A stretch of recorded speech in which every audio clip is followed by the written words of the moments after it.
Не нарекуваат криминалци, товарејќи ни вина дека сме го сотреле рибниот фонд на езерото, а државата го остави Охридско 2 години без стопан.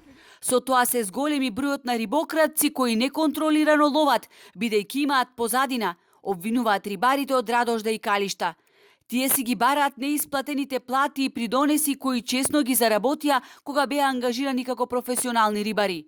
Јавно пред камерата на Алфа сведочат дека она што сега го прикажува полицијата за запленетите мрежи и количини риба е само мачкање очи.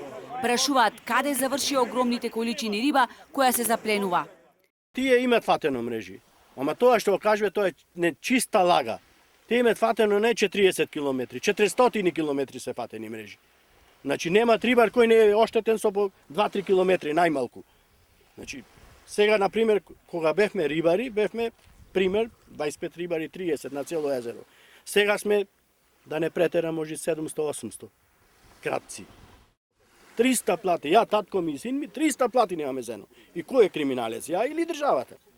Ниветија тврдат рибарите дека нема да не остават на цедило и дека ќе не ангажираат како рибочувари додека се додели нова концесија, но ништо од тоа.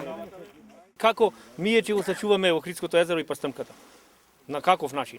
Значи на некој не му штима да се пуштите езерото, некој профитира од езерото. И тоа е тоа.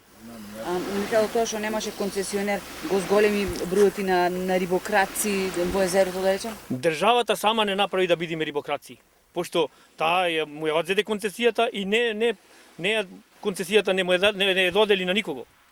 Рестораните се полни со риба, која за цена од 1200 денари по килограм се носи преку езерото од Албанија. Сведочат рибарите. Во езерото 3 години веќе не е извршен вештачки мрест со пастрмка. Надлежните да кажат каде заврши стотици килограми подмладок на јагула кога последниот пат Божем се порибуваше езерото. Кој ги штити рибарите кои неодамна изловија тони јагула на Струшкиот Далјан. Пред 3 недели министерот за земјоделие Николовски им ветил средба, но ги извисил. На закажаниот состанок во Радожда не се појавил. Сакавме вела да го прашаме и што се случи со пријавата против работен во една државна институција, што доколку се обелодени, треба некој да заврши во задрешетки, а тој самиот да си даде оставка.